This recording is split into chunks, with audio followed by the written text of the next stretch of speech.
ایک عام آدمی کی حیثیت سے جو دین سے وابستہ ہے اس کو ایک ڈائلما کا ایک سامنا ہے جدید انفارمیشن کے جو ہم ایرا میں ہیں. ایک الہاد ہے جس کے بارے میں وہ انفارمیشن یا وہ کاؤنٹر نیریٹو جو پہلے عام آدمی کو میسر نہیں تھا، وہ کتابوں میں تھا، وہ نہیں تھا. اب چونکہ سوشل میڈیا ہے، ہر بندہ جو وہ نیریٹو رکھتا ہے وہ اپنا بیان کر رہا ہے ویڈیو کی صورت میں، تو عام آدمی جو علم کی گہرائیوں تک نہیں جا سکتا اس کو وہ ایک کنفیوژن اور سائیکولوجیکل جو ہے نا وہ ایک ڈپریشن کہہ لیں کہ وہ اس کیفیت میں مبتلا کر رہا ہے. اب اوبویسلی بات ہے کہ ہم آپ کے شاگرد ہیں، آپ کے احکامات ہوتے ہیں کہ ہم قرآن کو دیکھیں، قرآن کو پڑھیں، قرآن کو سنیں. تو بات پھر وہی ہے کہ قرآن کا جو اوپر والا نیریٹو ہے وہ تو عام آدمی کی حیثیت سے آ گیا، لیکن جب وہ نیریٹو الہاد کی طرف سے سامنے آتے ہیں، کچھ ایسے واقعات جو تاریخی جو دین کی عدم کے سلسلے میں ہوتے ہیں، وہ عام آدمی وہ قرآن کی اس گہرائی تک بھی نہیں جا سکتا. تو یہ ایک ڈائلما کی سچویشن کو کیسے ڈیل کیا جائے، اور ایک میری جو المورد کے ساتھ جو وابستگی ہے اس کے لیے ایک خواہش یا ایک امید یا ایک سوال کی صورت میں کیا جو چیدہ جو کاؤنٹر نیریٹیوز ہیں ان کو ایڈریس کرتے ہوئے کچھ پوائنٹس جو بڑے بڑے اٹھائے جاتے ہیں اس کو ایڈریس کر کے کوئی ایک سلیبس یا کورس ٹائپ جو جیسے باقی ہو رہے ہیں اگر وہ ترتیب ہو جائے. اور دوسرا سر میرا سوال وہ ابھی پیدا ہوا جب آپ نے کہا کہ غیر مسلم کو دعوت دینے کے لیے ہم قرآن کو ہی سامنے رکھیں گے. تو سر انتہائی ادب سے میں گزارش کر رہا ہوں کہ کیا غیر مسلم جو قرآن کو وہ معیار نہیں سمجھتا بات کرنے کے لیے، ہم ود ان دا سرکل ہم اسلامی کی اگر بات کریں گے تو ایک فرقہ دوسرے یا دوسرے سے ہم بات کر سکتے ہیں، یہ دیکھیں ہمارے درمیان ایک معیار قرآن ہے، لیکن غیر مسلم صرف اس دعوے پر معیار کیسے مان لے گا کہ آپ میرے پاس قرآن لے کر آئے ہیں، یہ آپ کا دعویٰ ہے کہ قرآن اللہ کی کتاب ہے، تو یہ تو اس آپ اور اس کے درمیان ایک معیار تو نہ بن سکی. تو اس کو پہلے تو یہ یقین دلانا بنے گا یہ آپ کے لیے معیار ہے. یہ کیسے ہو سکتا ہے؟ وہ سائنس کی بات کرے گا، وہ کوئی ایسی چیزوں کی ٹھوس بات کرے گا جو مسلم اور غیر مسلم میں معیار ہو. وہ قرآن کو اگر ریفیوز کر دے تو پھر وہ کیا معیار ہوگا؟ سر یہ میرے دو سوال. آپ کے آخری سوال کا جواب یہ ہے کہ ہم اس کو قرآن یہ کہہ کے نہیں دے رہے کہ تم اس کو ہمارے کہنے سے خدا کی کتاب مان لو، ہم اسے صرف اطلاع دے رہے ہیں اور بہت ادب کے ساتھ اس کی خدمت میں عرض کر رہے ہیں کہ جس طرح سائنس میں، فلسفے میں کوئی نئی چیز سامنے آئے تو دوسرے سے پڑھنے یا سننے کی درخواست کی جاتی ہے، ہم یہ درخواست اس کی خدمت میں پیش کر رہے ہیں. اس میں ہم نے قرآن مجید کا تعارف کرا دیا.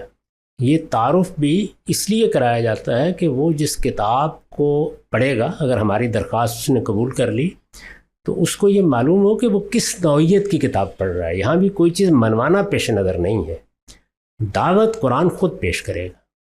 جب وہ قرآن کو پڑھے گا تو قرآن وہ معیار بھی اس کو بتائے گا جس پر اس کو پرکھا جانا چاہیے. یہ سوال آپ کر سکتے ہیں البتہ کہ اگر وہ ان چیزوں کے بارے میں کوئی سوال کرتا ہے، سائنس کے پس منظر میں کرتا ہے، عام علم کے پس منظر میں کرتا ہے، تو میں نے اس کے بعد اسی لیے عرض کیا کہ اب وہ اگر ایک سچا طالب علم ہے تو ہم سے رجوع کرے گا. جب یہ مرحلہ آئے گا تو اب ہمارے ساتھ اور اس کے ساتھ تعلیم و تعلم کے انداز میں معالجہ شروع ہوگا. یعنی یہ ترتیب ہے. تو ترتیب بتائی گئی ہے، یعنی غیر مسلموں تک دعوت پہنچانے کے لیے طریقہ کیا اختیار کرنا چاہیے. یہ نہیں بتایا گیا کہ قرآن مجید پیش کر دینے کے بعد ان سے منوا لیا جائے گا کہ تم اس کو جیسے ہم اللہ کی کتاب مانتے ہیں مان لو. یہ درخواست کی جا رہی ہے کہ یہ اللہ کی کتاب کے طور پر ہمارے نزدیک نازل ہوئی ہے، ہمیں پیغمبر نے یہ دی ہے، ہمارے پاس یہ ان کی دی ہوئی امانت ہے، ہم نے آپ تک اس کو پہنچا دیا. آپ از راہ کرم اپنے علم اور عقل کی روشنی میں اس کا مطالعہ کریں. جب آپ نے یہ درخواست کر دی تو دعوت پہنچانے کا حق ادا ہو گیا. یہ اب اس کا کام ہے کہ وہ اس کو تنقید کے نقطہ نظر سے دیکھتا ہے، اس کو رد کر دیتا ہے، وہ اس کو قبول کر لیتا ہے، وہ اس کے بارے میں کوئی سوالات کرتا ہے، وہ کوئی معیار طلب کرتا ہے. در حقیقت یہ مکالمے کی ابتدا ہے. اب وہ بات کرے گا. جب وہ بات کرے گا تو پھر ہمارے پاس تحریر میں بھی تقریر میں بھی وہ سب کچھ ہونا چاہیے جس سے ہم اس کو مطمئن کریں. یہ جو ہمارا علمی کام ہے وہ اصل میں اس دوسرے مرحلے کی چیز ہے. جس چیز کی طرف میں نے توجہ دلائی ہے وہ یہ ہے کہ پہلے مرحلے میں ہمیں کچھ نہیں کرنا. پہلے مرحلے میں اللہ کی کتاب کو پہنچا دینا یہ بہت کافی ہے، اور اگر سلیم الطبع انسان ہوگا، اللہ نے اس کا ہدایت کے لیے انتخاب کیا ہے، تو وہ متوجہ ہو جائے گا، یعنی مان لے گا، یہ میں نے نہیں عرض کیا، متوجہ ہو جائے گا۔ ایک طالب علم کے طریقے پر جب آدمی متوجہ ہو جاتا ہے تو اللہ تعالیٰ نے ضمانت دی ہے کہ صرف یہ تبدیلی اگر اس نے اپنے اندر کر لی ہے تو ہدایت تک پہنچانا اللہ کا کام ہے، اور وہ اللہ کے کام میں ہمیں جو کچھ کرنا ہے، جب وہ ہمارے پاس آئے گا، پوچھے گا، اپنے اشکالات پیش کرے گا تو ہم اپنی خدمت انجام دے دیں گے۔ تو اس میں یہ تصحیح کر لیجیے رہ گئی یہ بات کہ اس وقت جو صورتحال الحاد کے باب میں درپیش ہے، ظاہر ہے کہ الحاد ہمیشہ سے اپنا استدلال پیش کرتا رہا ہے۔ قدیم ترین تمدن میں، پرانی تہذیبوں میں، یونان میں، بر صغیر میں، ہزاروں سال پہلے کا لٹریچر جب ہم پڑھتے ہیں تو بالکل اسی طرح سے الحاد اپنا نقطہ نظر پیش کر رہا ہے۔ فرق صرف یہ ہے کہ مذہبی فکر کو 1200 سال تک سیاسی غلبہ حاصل ہو گیا تھا، اس میں اس طریقے سے اپنی بات کہنا ملحدین کے لیے ممکن نہیں رہا تھا۔ تو بظاہر آپ کو لگتا تھا کہ جیسے کوئی یہ بات نہیں کر رہا، یعنی اگر موقع ہو تو میں آپ کو بتا سکتا ہوں کہ شاعری میں، ادب میں، فلسفے میں الحاد پوری قوت کے ساتھ صدیوں سے اپنی بات پیش کر رہا ہے، اس کو مختلف طریقوں سے بیان کر رہا ہے، اس میں بہت بڑے بڑے لوگ ہیں جنہوں نے اپنا نقطہ نظر بیان کیا ہے۔ وہی بات جس طرح اس وقت بہت سے لوگ ہیں جن کو میں ذاتی طور پر جانتا ہوں کہ وہ دین کو نہیں مانتے، مسلمانوں کے گھر میں پیدا ہوئے ہیں، ان کو کوئی دلچسپی نہیں ہے، لیکن اگر آپ ان سے یہ کہیں کہ بھائی مرنے کے بعد جنازہ نہیں پڑھا جائے گا تو وہ متوحش ہو جاتے ہیں، بلکہ ان میں سے بعض نے وصیت کی کہ چلیں اور کوئی نہ پڑھائے گا، آمدی صاحب پڑھا دیں۔ یہ واقعہ ہے جو میں بیان کر رہا ہوں۔ تو انسان اپنی معاشرت سے آسانی کے ساتھ نہیں کٹتا۔ ابھی یاد ہوگا آپ کو پچھلے سال کی غالباً بات ہے، کسی نے رچرڈ ڈاکن سے پوچھا تھا کہ آپ کرسمس مناتے ہیں؟ انہوں نے کہا میں کلچرل کرسچن ہوں۔ تو اب دیکھیے کہ اس زمانے میں الحاد کی دعوت لے کر ایک شخص کھڑا ہوا ہے اور وہ اس معاملے میں انحراف کرنے کے لیے تیار نہیں ہے، یعنی میں کرسچن ہوں، کس پہلو سے؟ مذہبی لحاظ سے نہیں، ثقافتی اور تہذیبی روایت کے لحاظ سے۔ تو ایسا ہی معاملہ اس سے پہلے ملحدین کا رہا۔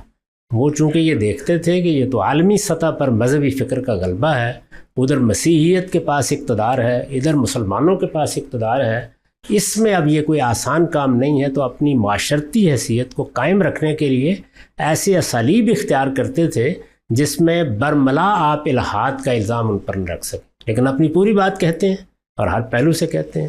یہ ہمیشہ موجود رہا ہے۔ موجودہ زمانے میں اب یہ صورت نہیں رہی۔ اس وقت مسلمان یہاں بھی مغلوب ہے، اور اگر مسیحی فکر کے لحاظ سے دیکھیں تو اس کو خود اپنے گھر میں بھی اب مغلوبیت کا سامنا ہے۔ یہ صورتحال ہے جس میں پھر آزادی، حریت، لوگوں نے جو بات کہنی ہے وہ کہنی ہے، بلکہ یہاں تک نوبت پہنچ گئی کہ خدا معزول کر دیا گیا ہے، اس کی جگہ جدید ریاست نے لے لی ہے۔ اس صورتحال میں آسان ہو گیا ہے۔ یہ جو میڈیا کا ایک غیر معمولی ایکسپلوژن ہوا ہے، یعنی میں تو یہ سمجھتا ہوں کہ زرعی تمدن کے بعد انڈسٹریل ریولوشن اور اس کے بعد یہ ٹیکنالوجی کا جو ریولوشن ہوا ہے، اس نے دنیا تبدیل کر دی ہے۔ تو اس تبدیلی میں اب ہر شخص کے لیے اپنی بات کہنا، پہنچانا آسان ہو گیا ہے۔ اس کا نتیجہ یہ ہے کہ اس دور کو آسانی کے ساتھ اب دور الحاد کہا جا سکتا ہے۔ جس طریقے سے ول ڈیورا نے مسلمانوں کے مذہبی فکر کے غلبے یا مسیحی فکر کے غلبے کو عصر الایمان کہا ہے، ایج آف فیتھ تھی، بالکل اسی طریقے سے یہ الحاد کا دور ہے۔ اس میں ہم جی رہے ہیں، یعنی ہمارے لیے اللہ تعالیٰ نے یہ انتخاب کیا ہے کہ ہمیں اس میں جینا ہے۔ تو اس میں الحاد کے معاملے میں اب ہر مسلمان کو، ایک تو یہ ہے کہ اس کو نہیں پرواہ اس کی، جو چیزیں وہ سمجھتا ہے سمجھ رہا ہے۔ اگر کسی کے ذہن میں اضطراب ہے یا سوالات ہیں تو اسے اب زیادہ مشقت کرنی ہوگی، محنت کرنا ہوگی، اسے ایسے لوگوں سے ربط بڑھانا ہوگا جو اس کو استدلال کی غلطی کے بارے میں تعلیم دے سکیں، اسے واضح کر سکیں۔ یہ خدمت ہم اپنی استعداد کے مطابق انجام دے رہے ہیں۔ چنانچہ میری جو اس وقت میرے اپنے فکر پر اعتراضات کی سیریز ہے، آپ کے علم میں ہوگا اعتراضات سیریز، وہ کم و بیش 23 اعتراضات کے ساتھ ختم ہو رہی ہے۔